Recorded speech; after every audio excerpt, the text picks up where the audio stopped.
Kita lihat di masa Musa saja mereka sudah melakukan bid'ah, tahayul, menyembah patung, ya. Sekarang banyak yang dilakukan orang, ya.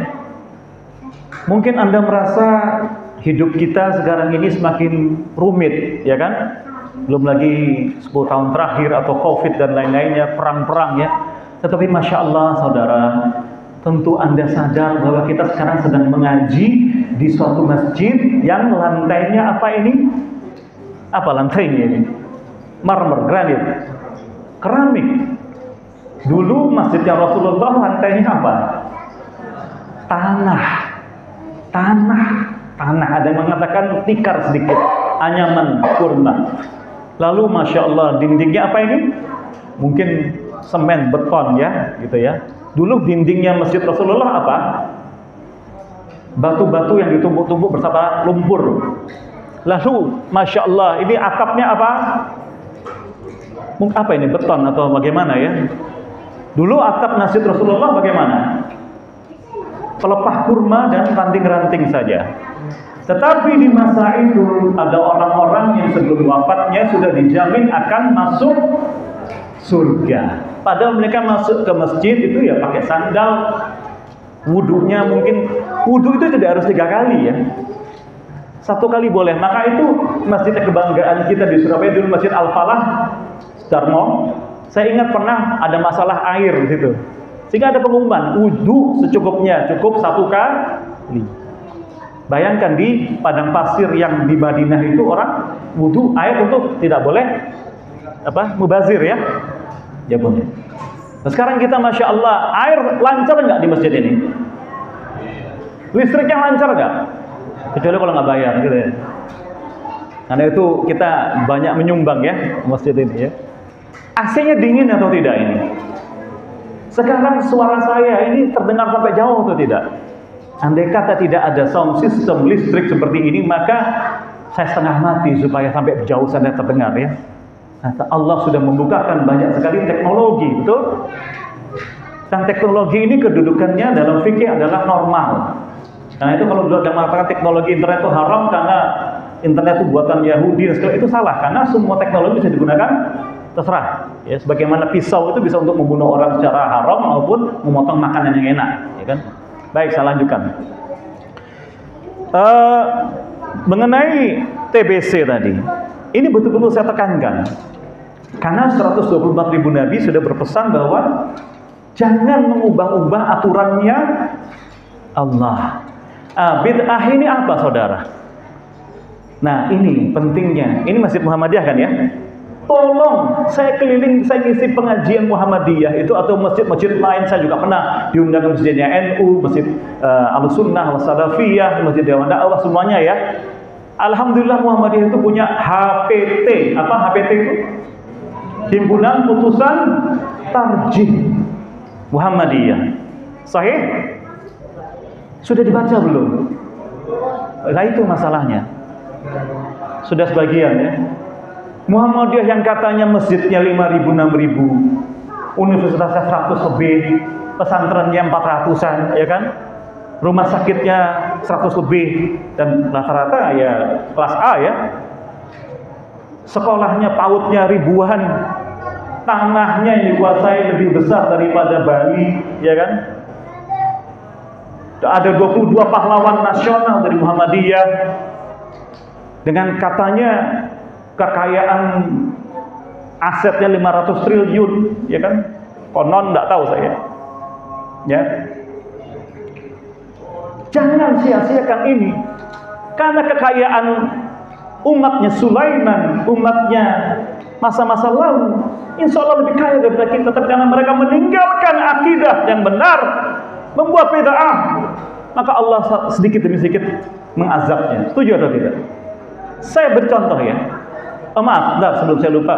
Di HPT Muhammadiyah dikatakan bid'ah itu ada 2. Apa? 2. Pertama dalam hal ibadah, bid'ah ibadah, tata cara, ya. Yang kedua dalam hal aqidah. Paham? Contoh bid'ah dalam hal aqidah, Jabariyah. Maka orang Jabariyah menyikapi pondok pesantren saudara kita yang runtuh itu, nggak apa-apa, itu sudah takdir Allah ya, karena kita sudah tidak berkehendak ya nggak apa-apa, sudah. Itu Jabariyah. Kalau Qadariyah mengatakan, itu pondok itu runtuh karena murni keinginan atau salah manusia. Jadi yang satu ini pada peran manusia, satu mengatakan ini karena peran Allah. Bagaimana Ahlussunnah menyikapinya? Dua-duanya berusaha supaya bangunan masjid ini misalnya dibuat dengan hitungan teknik sipil yang benar.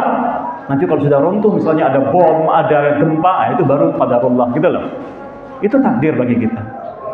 Kemudian nanti adalah akidah lain, akidah Syiah, akidah Jahmiyah, akidah macam-macam lagi.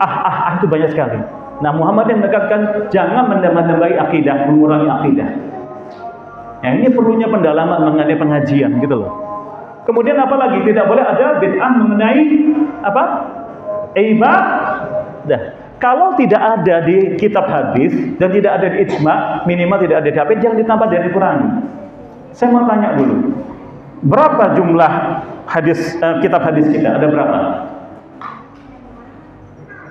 9. Bukhari, Muslim, apalagi? An-Nasai, Ahmad, apalagi? Tirmizi. Ini belum sudah ditelaah belum? Ya mungkin belum, ya kan? Kita lebih banyak menelaah komik, sinetron, dan lain-lainnya. Bukannya tidak bagus, komik Islami, sinetron Islami, boleh-boleh saja. Jangan lupakan ini gitu loh. Apa sih yang mau kita tuju? Nanti kita juga akan menjadi mayit, gitu loh Pak, Bu, ya enggak? Seperti kain ihram itu, ya kan? Menjadi muhrim, muhrim itu orang memakai kain ihram. Itu isyarat. Maka orang haji dan umrah dia siap mati, ya enggak? Baik, thayyib. Jadi saya menekankan jangan, karena satu, saya akan tutup ini kira-kira dalam waktu 10 menit. Kalau ada pertanyaan silakan, kalau enggak. Ya, oke. A'udzubillahi minasyaitonirrajim. Bismillahirrahmanirrahim.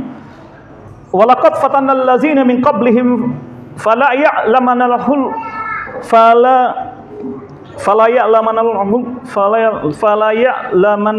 alladzina sadaqu wa la ya'lamannal kadzibin. Dan sesungguhnya kami telah menguji orang-orang yang sebelum mereka, maka sesungguhnya Allah mengetahui orang-orang yang benar, dan sesungguhnya beliau mengetahui orang-orang yang berdusta. Al-Ankabut ayat 3. Jadi ujian itu bukan hanya kita, sebelum kita sudah. Tapi kalau dulu orang diuji tidak ada internet, kita sekarang diuji dengan internet yang ada hoax, ya kan? Apakah hoax itu sudah ada dari dulu? Ada ya. Berita kazab, bohong itu ada ya. Oke. Lalu kita diuji dengan Islamofobia. Nah, dari awal siapa yang paling benci kepada Islam? Dari masanya Adam alaihissalam. Ya iblis. Setuju atau tidak? Nah, iblis ini disebutkan di Quran, kana minal jinni fa fasaqa an 'amri rabbih. Dia dari kalangan jin, dia sangat ingkar terhadap Rabbnya. Dia dari kalangan jin. Sedangkan jin yang kafir disebut sebagai syayatin atau syaitan. Nah, apa untungnya kalau kita menurut kepada Allah? Auzubillahi minasyaitonir rajim. Walau anna ahlal qura amanu wattaqu la fatahna 'alaihim barakatin minas sama'i wal ardi. Walakin kazzabu fa akhadnahum bima kanu yaksibun. Dan sekiranya penduduk negeri beriman dan bertakwa bersama-sama, penduduknya kampung ini beriman dan bertakwa misalnya, maka pasti kami akan limpahkan kepada mereka barokah dari langit dan bumi. Tetapi ternyata mereka mendustakan ayat-ayat kami, maka kami siksa mereka sesuai dengan apa yang telah mereka kerjakan. Al-A'raf 96. Bapak Ibu, tolong direnungkan. Aceh telah menerapkan hukum Islam. LGBTQ itu mereka hukum di depan umum sebagaimana hadis Rasulullah. Lalu apa yang terjadi dengan Aceh?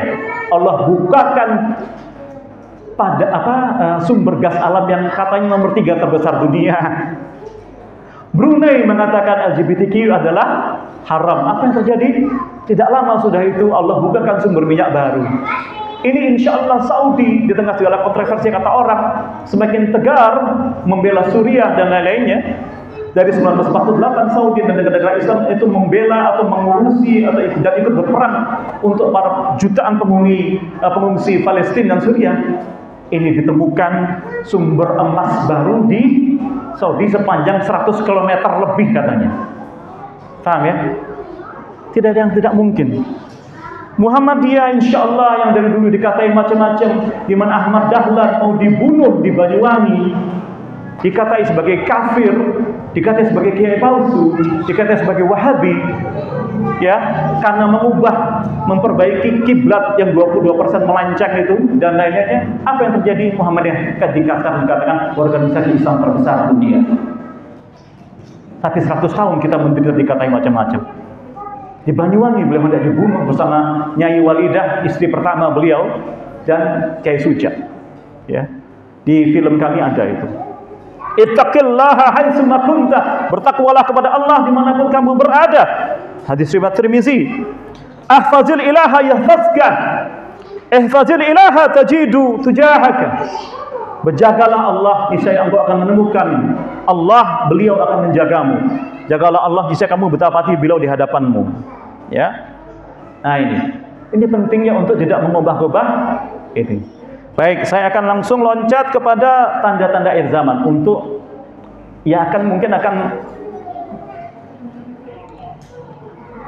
menyeramkan ya, tapi ini bagian dari iman kita. Karena thalibul ilmi faradatan ala kulli muslimin. Menuntut ilmu itu wajib bagi setiap muslim. Baik, tanda-tanda menuju kiamat di akhir zaman ini.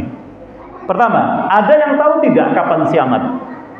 Tidak ada. Dasarnya Al-A'raf 187, Al-A'raf 187 saya lihat ada yang mencatat, silakan. Al-A'raf 187, kedua Al-Ahzab 63. Dan hadis Jibril. Apa hadis Jibril tuh tahu? Di mana Jibril alaihissalam menemui Rasulullah SAW di hadapan para sahabat Nabi, menanyai apa itu Islam, apa itu iman, apa itu ihsan, dan man tas-sa'ah, kapan kiamat. Maka Rasulullah mengatakan, yang ditanya tidak lebih tahu daripada yang bertanya. Sebutkanlah tanda-tandanya. Di antara tanda-tanda disebutkan itu apa? Apa?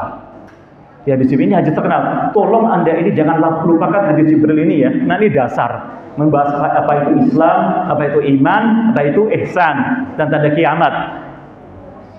Di antara tanda kiamat disebutkan di situ adalah keturunan penggembala padang pasir itu berlomba-lomba membangun gedung-gedung tinggi. Apakah itu sudah terjadi di dunia Arab? Di Kuwait, di Yaman, Kuwait, Qatar, ya, di Uni Emirat Arab, di Saudi sudah ada gedung-gedung tinggi luar biasa. Ini katanya Saudi sedang membangun yang tinggi 1 kilometer, tingginya 1 kilometer, lebih tinggi daripada yang di Uni Emirat Arab. Ya, kemudian orang-orang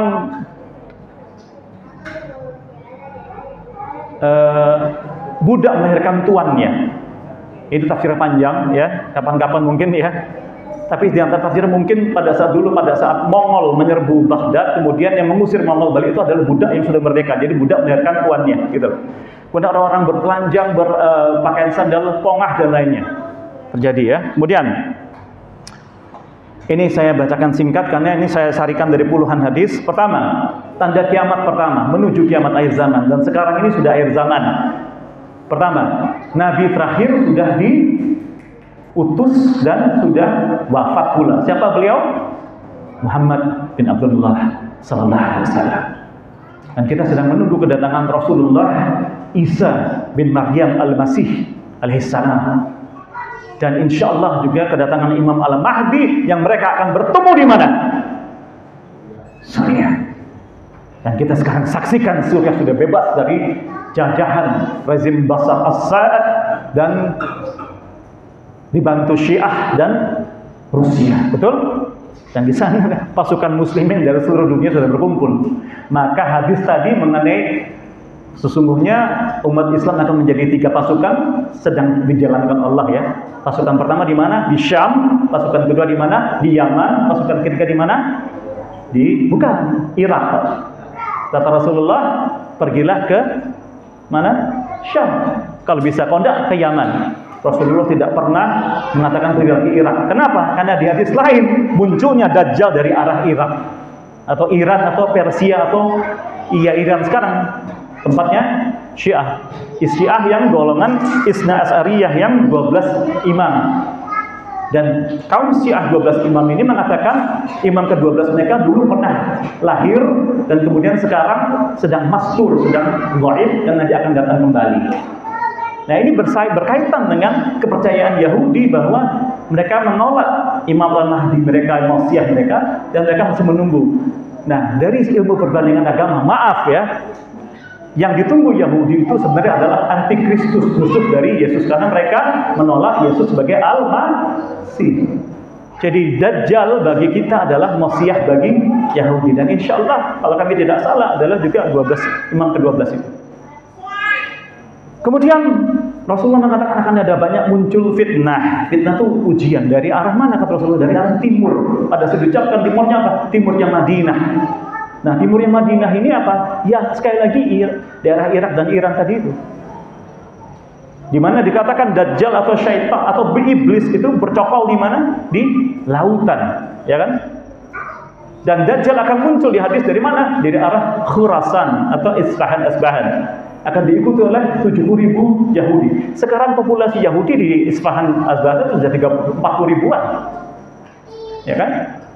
Kemudian timbulnya fitnah Khawarij, firqah Khawarij. Khawarij itu orang-orang yang ekstrim sekali, Pak.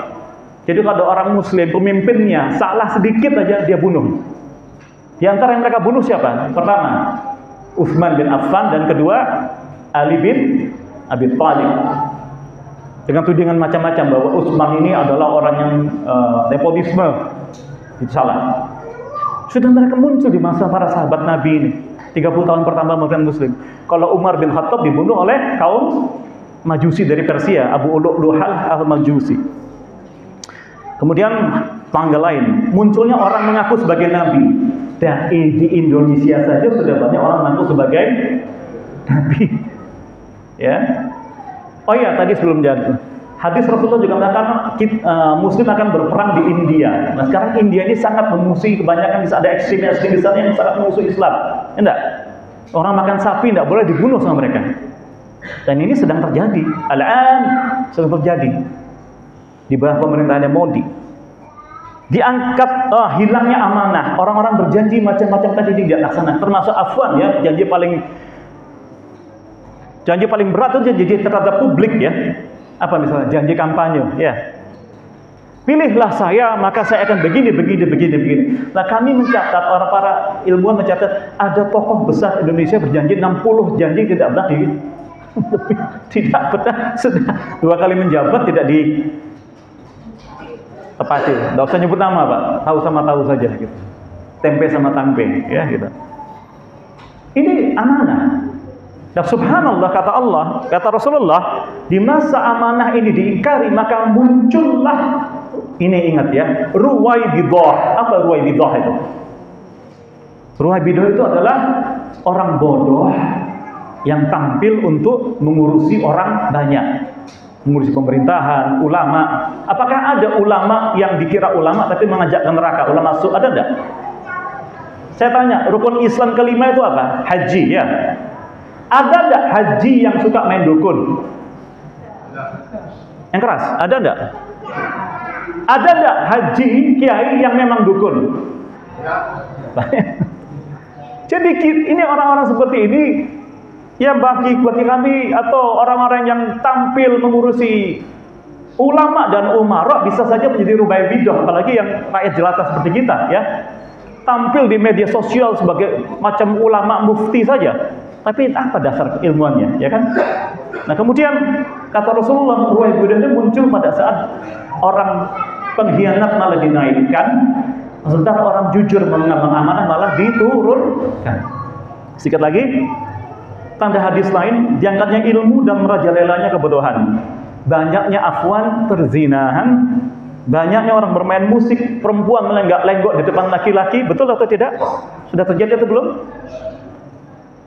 Alhamdulillah MUI Jatim sudah mengatakan son horak haram ya, afwan. Merebaknya perjudian. Indonesia ini adalah katanya kaum muslimin terbanyak dunia, tapi mengapa judi online terbesar dunia malah juga adanya di Indonesia? Banyaknya orang minum, mengkonsumsi yang khamr, narkoba, banyak atau tidak? Kemudian masjid-masjid dihiasi bagus tapi tidak makmur oleh kegiatan, hanya untuk sholat, dan itu pun sedikit. Afwan, masjidnya bagus tapi rakyat sekitarnya miskin, sedangkan itu uang umat berkumpul di situ, tidak disebar. Itu tidak boleh ya. Tidak boleh ya. Masjidnya bagus, megah. Saya tidak bilang masjid ini loh ya. Tapi ini tanda akhir zaman. Tapi tidak rakyat miskin, tidak bisa bayar hutang, sakit-sakitan tidak ada ini. Ada tuh bagus kan di Jogja, di mana-mana sekarang ada keharusan. Setiap pekan uang masjid harus minimal 1 juta saja, sisanya disebar ya enggak? Orang mau pinjam untuk usaha boleh ya kan? Untuk ada orang sakit dibayari ya kan? Dan lain-lainnya. Kemudian banyak pembunuhan-pembunuhan sangat kejam. Kita lihat ada polisi membunuh polisi suami istri ya, dan dibakar, dan na'udzubillah. Banyaknya orang belajar pada ahlul bid'ah, semakin banyak gempa dan jazirah Arabia semakin menghijau. Betul atau tidak? Lalu yaitu perang Syam sudah terjadi, perang Irak sudah terjadi, perang Yaman sudah terjadi, perang India sudah terjadi, lawan Pakistan kemarin ya, dan banyak lagi. Nah, saya tutup dengan harapan satu hadis saja. Tolong dicatat. Saya pernah ngasih kajian itu di Masjid Cengho 4 jam. Tapi herannya alhamdulillah ya, umatnya ya jam 10 sampai jam 12 duhur. Ini gimana lah maksud saya? Nggak apa-apa Ustaz, break dulu, nanti jam 1 lagi. Jam 1 sampai jam 2 saya berhenti gara-gara ada karya wisata anak-anak SMP dari mana gitu. Karena kami membahas mengenai akidah sebelum Islam, akidah di dalam Islam, melenceng sampai akhir zaman semuanya. Baik, harapan, alhamdulillah. Singkatnya begini, dari Abu Umayyah Asy-Sya'bani, dia berkata, aku pernah mendatangi Abu Sya'labah Al-Khushani dan bertanya kepadanya, bagaimana pendapatmu mengenai ayat ini? Ayat yang mana? Maka aku pun membaca ayat, yakni aku itu adalah Abu Umayyah Asy-Sya'bani. Ayat itu ternyata adalah surah Al-Maidah ayat 105. Saya ulangi ya. Al-Maidah ayat berapa? 105. Alhamdulillah, maka dia pun menjawab, demi Allah, engkau telah menanyakannya kepada orang yang ahli tentangnya. Aku pernah menanyakan makna ayat ini kepada Rasulullah SAW. Dan Rasulullah SAW menerangkan ayat ini. Mufassir yang paling hebat itu ya Rasulullah. Ya, karena maksum, insya Allah. Kata Rasulullah SAW, ini hadis terakhir penutup. Teruskanlah olehmu untuk selalu melakukan amar ma'ruf nahi mungkar. Katanya kalau amar ma'ruf ini mudah ya, tapi nahi mungkarnya yang susah ya. Ngajak orang ke kebaikan benar mudah, tapi memerangi kejahatan, memerangi korupsi misalnya ya. Karena di antara akhir zaman ya amanah korupsi itu ya itu susah ya. Teruskanlah olehmu selalu melakukan amar ma'ruf nahi mungkar sampai engkau akan menyaksikan kekikiran yang ditaati, hawa nafsu yang diperturutkan, kehidupan duniawi yang diutamakan, serta orang-orang yang terpesona terhadap berbagai pendapat yang dikeluarkannya. Jadi ada banyak orang sok-sokan, merasa dirinya benar sekali, seakan-akan dia ini mufti mutlak gitu loh. Ya, padahal apa? Dia cuma mungkin besar di medsos dan lain-lainnya. Wallahu a'lam. Lanjut Rasulullah, hendaknya kamu hanya bergaul dengan orang-orang yang searah denganmu dan jauhilah orang-orang yang awam. Lanjut Rasulullah SAW. Sebab setelah zamanmu itu, zaman para sahabat Nabi, akan datang satu zaman yang penuh dengan ujian, di mana pada saat itu orang yang memegang teguh agamanya seperti menggenggam bara api. Susah jadi orang benar zaman sekarang, betul enggak? Nek jare wong Jawa, saiki zaman edan, nek gak edan ora kedungan. Ya, tapi ada lanjutannya. Ning luwih becik wong sing iling lan waspada. Iling ini Islam, iman, ihsan. Iling bahwa akan ada akhirat, akan ada pengadilan akhirat. Iling ya, dan waspada terhadap segala macam godaan. Iki Wali Songo itu benar atau para ulama-ulama. Nah ini lanjut Rasulullah terakhir, ketahuilah pada saat itu, pada orang memegang teguh agamanya seperti menggenggam bara api, saat itu orang yang terus berusaha untuk memegangi agamanya walaupun seperti bara api itu, maka pahalanya seperti 50 kali lipat orang seperti kalian. Ini hadis ini sahih, Abu Dawud Al-Malahim, hadis nomor 4319. Jadi saya tutup dengan renungan, kalau di kampung ini, di kelurahan ini, di kecamatan ini, misalnya ratusan ribu, puluhan ribu orang di sini semuanya dominan orang pembohong, penipu, ya, orang pengutang ngemplang, ya, koruptor, afwan, apapun, pemabuk, ya. Kemudian ada sekelompok orang kecil yang tidak mau keluar kemana-mana, nggak kumpul sama kemaksiatan, ya, maka kemungkinan besar secara demokratis orang yang sedikit ini akan dianggap tidak demokratis, kan? Karena hanya sedikit di antara orang yang banyak yang bermaksiat, betul atau tidak? Yang kebanyakan itu mayoritas bermaksiat, tapi yang sedikit ini nggak mau, gitu loh, Pak. Dia hanya tatak di jalan Allah, tidak, ayo korupsi yuk. Wis tak iki gampang untuk drop-dropan duit toko pusat 5 miliar, tanda tangan ae 5 miliar, engko sing tak tokno gawe awakmu 500 juta, ya kan? Gitu. Mau atau tidak harusnya? Yang 4,5 miliar diambil, gitu ya? Tak boleh. Itu korupsi, itu mencuri, ya, menipu. Maka orang ini di kalangan kantornya yang mungkin mayoritas adalah koruptor, dia akan dianggap sebagai orang tidak demokratis, dia tidak koncoan, tidak CS, ya enggak? Kalau satu kampung ini ada satu rumah tidak mau keluar untuk nongkrong bermaksiat, maka dia akan sendirian. Nah, tapi sebenarnya kata Rasulullah, orang seperti itu di akhir zaman disebut sebagai apa? Kata Rasulullah, beruntunglah mereka, Suba al-ghuraba. Beruntunglah orang-orang asing itu. Siapa itu orang-orang asing, ya Rasulullah? Kata orang-orang yang terus menegakkan sunnahku pada saat yang lainnya sedang menghancur luburkannya. Dianggap aneh atau tidak mereka itu? Di kantor ngajak korupsi dia tidak mau, aneh atau tidak? Ya, kan kata Rasulullah, ada afaifatul mansurah, orang yang selalu menang walaupun sedikit. Saya tutup dengan itu. Jadi kunci di masa akhir zaman ini sudah berlalu 124.000 nabi sejak awal zaman. Di mana di masa Musa saja tadi sudah ada tahayyul bid'ah khurafat, ya, apalagi di masa sekarang. Sekarang tahayyul bid'ah khurafat menyebar melalui media sosial, internet, segala macam, ya. Bahkan ada tour untuk melakukan kemaksiatan, ya. Orang yang tidak mau, orang tidak larut, orang tidak ikut-ikutan itu semua, dia mungkin dianggap sendirian, tapi sebenarnya dia sedang berjamaah dengan Rasulullah Sallallahu Alaihi Wasallam. Oke, sampun. Jadi kunci bagaimana selamat di masa akhir zaman ini adalah, kalau bahasa tadi Muhammadiyah, waktu bahasa zaman orang dulu, bukan Madiyah, maaf ya, adalah anti-TBC. Jangan diubah-ubah. Akidah jangan diubah-ubah, ibadah jangan diubah-ubah, hukum jangan diubah-ubah. Ini kesempatan terakhir. Nabi terakhir sudah diutus. Sampai sini tidak ada lagi nabi, la nabi ya ba'dahu. Tinggal kita menunggu Rasulullah Isa Masih dan Imam Mahdi, sudah gitu, ya. Sudah, jangan. Dan kalau lupa saya ajrih, Pak, sedikit takut, Pak. Karena cuma sedikit. Dari zaman dulu kaum muslimin itu tidak pernah jadi yang mayoritas, Pak. Ya enggak? Selalu sedikit orang Muslim ini, ya.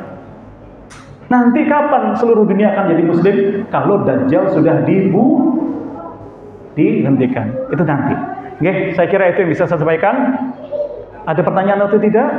Saya harap tidak ada. Monggo kalau ada pertanyaan sedikit setelah dari takmir. Kalaupun ada, satu saja. Cukup ya?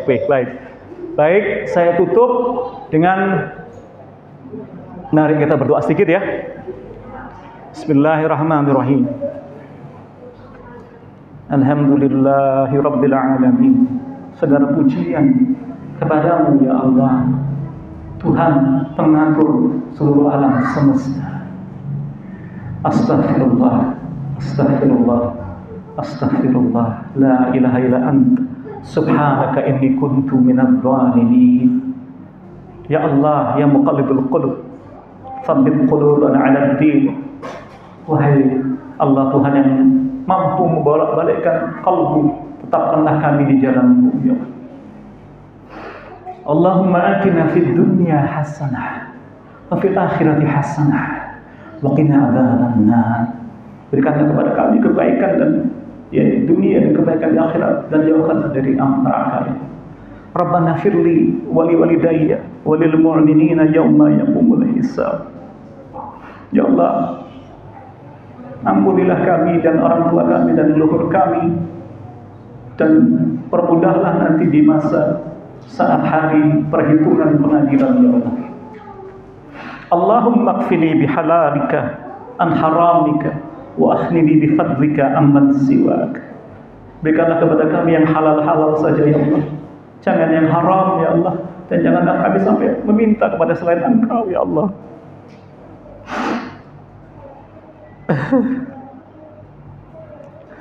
Ya Allah, irhamna ya arhamar rahimin. Kasihani ke kami, ya Allah. Irhamna ya arhamar rahimin. Alhamdulillah. Ya Allah, muliakanlah orang-orang sekampung ini, ya Allah, beserta leluhurnya dan anak cucunya, ya Allah. Jauhkanlah dari api neraka kami semua, ya Allah. Jauhkanlah dari hutang-hutang yang tidak mampu kami bayar, ya Allah. Jauhkanlah dari persoalan-persoalan yang tidak mampu kami selesaikan dengan baik, ya Allah. Kabulkanlah hajat-hajat masing-masing yang hadir di sini maupun yang mendengarkannya di luar, ya Allah. Yang Engkau yang paling mengetahui hajat apa saja, ya Allah, yang mereka sembunyikan di malam hari, di pagi hari. Kesedihan-kesedihan mereka sebagai bapak, sebagai suami, sebagai ibu, sebagai istri, sebagai anak, sebagai nenek, sebagai kakek. Ampunilah yang telah berlalu dari kampung ini, ya Allah, yang telah wafat. Kumpulkanlah kami semua bersama di jannah-Mu, ya Allah. Jangan di neraka-Mu, ya Allah. Kabulkanlah hajat-hajat kami, ya Allah. Yang ingin membayar hutang, ya Allah. Yang ingin menagih piutangnya, ya Allah. Yang ingin umrah, yang ingin haji, yang ingin husnul khatimah, yang ingin sembuh dari sakitnya yang dibuat orang, ya Allah. Ingin naik derajatnya. Semuanya, ya Allah. Engkau yang Maha Kaya. Kami hanyalah berasal dari air mani dan telur rahim, ya Allah. Engkau yang Maha tahu, kami tidak tahu. La ilaha illallah subhanaka. Ampun, ampun, ampun, ya Allah. Alhamdulillahirabbil alamin. Amin. Amin. Amin, ya Allah. Kabulkan, ya Allah. Amin. Amin. Kabulkan, ya Allah. Kabulkan, ya Allah. Astagfirullah. Astagfirullah. Allahumma salli ala Muhammadin wa ala azwajihi wa dzurriyyatihi kama shallaita ala Ibrahim wa barik ala Muhammadin wa ala azwajihi wa dzurriyyatihi kama barakta ala Ibrahim innaka Hamidum Majid. Alhamdulillahirabbil alamin. Subhanakallahumma wa bihamdika asyhadu an la ilaha illa anta astaghfiruka wa atubu ilaik. Assalamualaikum warahmatullahi wabarakatuh.